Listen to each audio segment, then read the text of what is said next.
started with a photograph. A friend had snapped a picture of me at a dinner party, mid-laugh, fork in hand, completely unaware.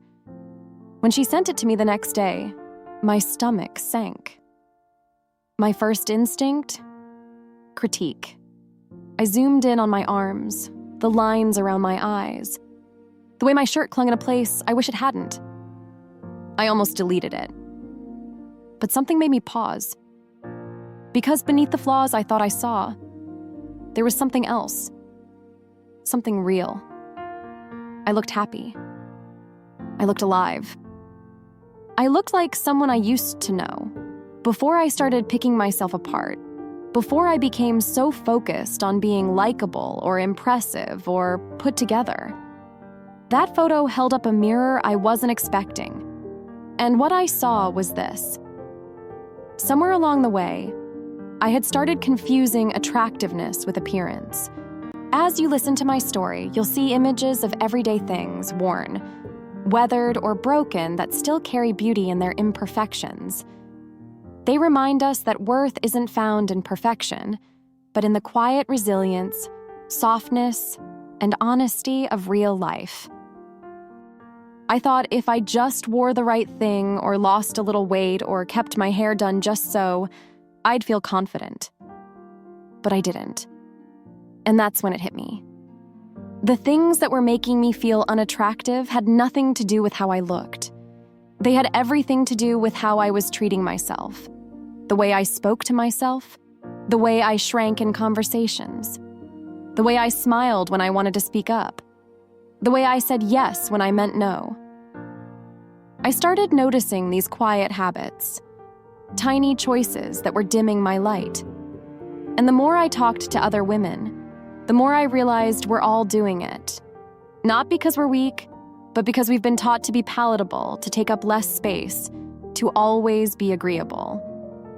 So I made a list, not of makeup tips or style tricks, but of the subtle ways women make themselves less radiant, less magnetic, less themselves. And I want to share it with you, not to judge or criticize, but because I love us, because we deserve to see our own light again. And maybe, just maybe, that starts with noticing the ways we've been hiding it. I sat down with tea and a heavy heart and started writing, not to criticize myself, but to understand. What had I been doing that made me feel small, guarded, disconnected? That made me feel, for lack of a better word, unattractive? And the answer surprised me. It wasn't about looks at all. Here's what I uncovered. 1. Always needing to be right. There were so many times I could have just let things go. But I didn't.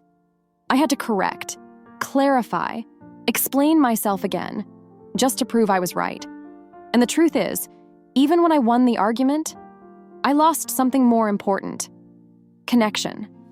Being right started to feel really lonely. 2. Constant complaining. I didn't even notice it at first, how often I let frustration spill out of my mouth.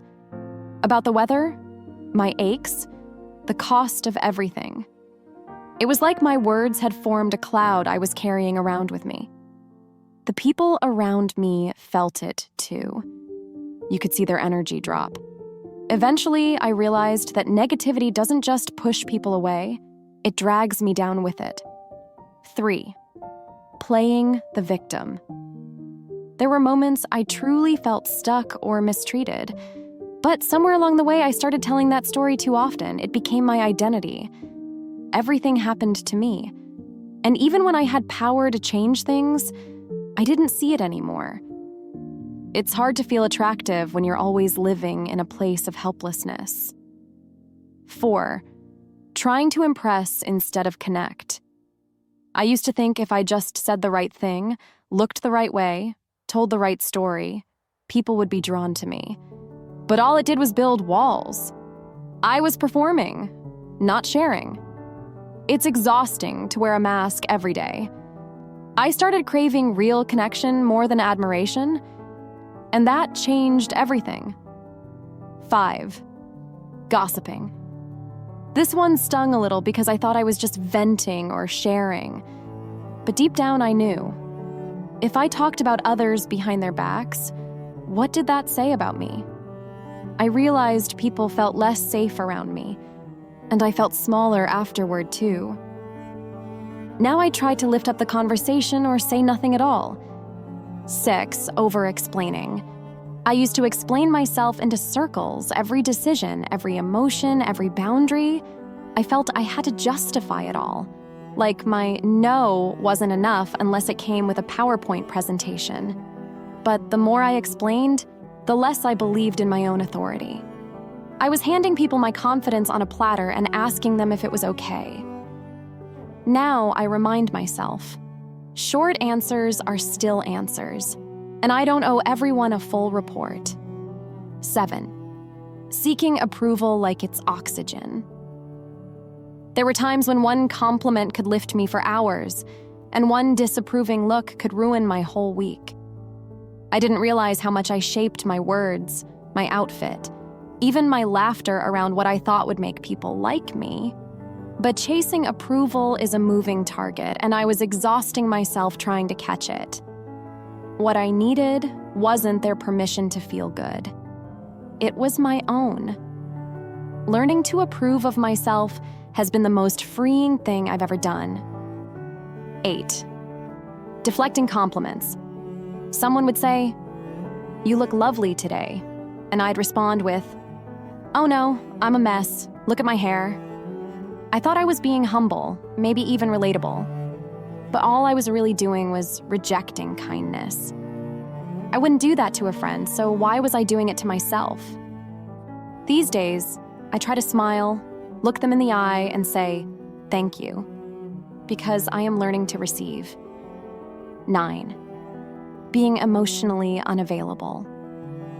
I looked open, friendly face, warm voice, but I was guarded in all the places that mattered. I'd listen to others talk about their struggles while keeping my own carefully locked up. I thought being strong meant being untouched. But people feel when your heart is hidden. When I started showing up with more honesty, tears, fears, flaws, and all, something beautiful happened. People leaned in, not away. 10. Comparing constantly. I didn't even notice how automatic it had become. I'd scroll through photos, watch women walk by, listen to someone talk about her success, and instantly measure myself against it. And most of the time, I'd come up short. But comparison is a thief in a velvet robe. It feels harmless, but it slowly robs you of joy. These days, I try to admire without comparing and remind myself, someone else's light doesn't dim mine. 11th, being chronically late or unreliable. I used to laugh it off, no, you know me, always running behind. But the truth is, it wasn't charming. It was stressful for others, and it made me look like I didn't value their time, or my own.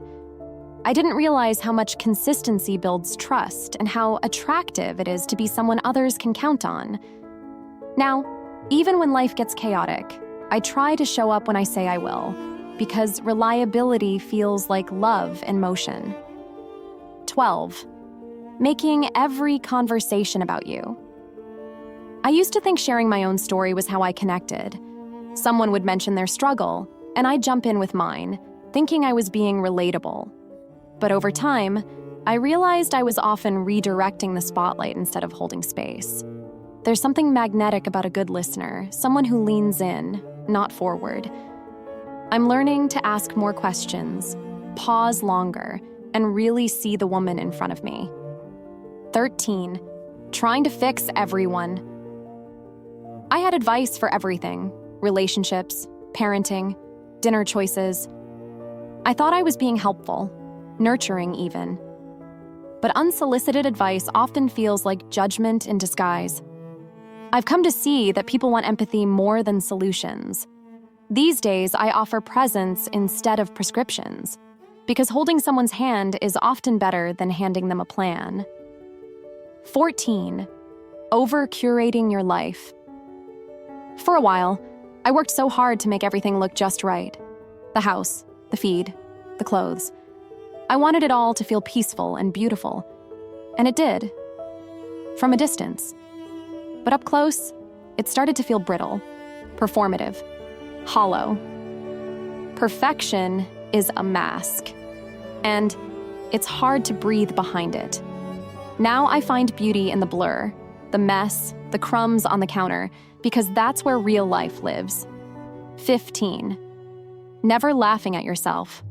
There was a time when I took myself far too seriously. Every mistake felt like a failure, every misstep a reason to retreat. But the women I love being around the most, they laugh at themselves with grace and sparkle. So now when I spill something, trip over my words, or say something silly, I laugh, not to hide shame, but to let joy back in. 16. Minimizing your talents. I used to brush things off, oh, it's nothing, or just a little project. I thought downplaying my skills made me more likable. But all it did was make me feel smaller, and it confused people about what I was capable of. There's nothing arrogant about owning your gifts with grace. When I finally started saying, "Thank you, I worked really hard on that," I didn't just look more confident, I felt it. 17. Living in the past. There were seasons I kept replaying like a sad song. The things I should have done, the people I lost, the ways I fell short. I didn't realize how heavy it all was until I finally decided to stop carrying it. The past shaped me, yes, but it doesn't get to define me. I've learned that you can honor where you've been and still choose to move forward with light in your eyes. 18. Judging other women. I hate to admit it, but there were times I judged other women harshly. Sometimes it was envy. Sometimes it was projection. Always, it left me feeling disconnected, not just from them, but from my own softness. When I started cheering for other women instead of competing with them, something inside me healed and glowed. 19. Refusing help. I had this idea that I needed to be the strong one, the one who carried it all, handled it all, never asked for anything. But strength without softness becomes armor, and armor doesn't let anything in, not even love. It took courage to say, "I need help." And it turns out, receiving with grace is just as powerful as giving. 20. Not loving yourself and hoping someone else will do it for you. This was the root of it all. I kept looking outside myself for validation, affection, approval, anything that would make me feel whole. But nothing sticks if you don't believe you deserve it. When I finally started treating myself with the tenderness I offered to everyone else, everything changed. That kind of love doesn't just make you more attractive, it makes you unshakable. Closing. This list wasn't written out of shame. It came from curiosity, from wanting to feel more alive, more honest, more me. And if you saw yourself in any of these, please know you're not alone. You're not broken. You're just peeling back layers that never belonged to you in the first place. We are beautiful, even in our mess, especially in our mess. And the world is aching for more of our realness. Thank you so much for spending this time with me. If any part of this touched your heart, I hope you'll share it, like it, or subscribe for more honest conversations like this. And I'll leave you with this. Real beauty begins the moment you stop trying to be someone else and start remembering who you are. You are already enough. Let's keep growing together.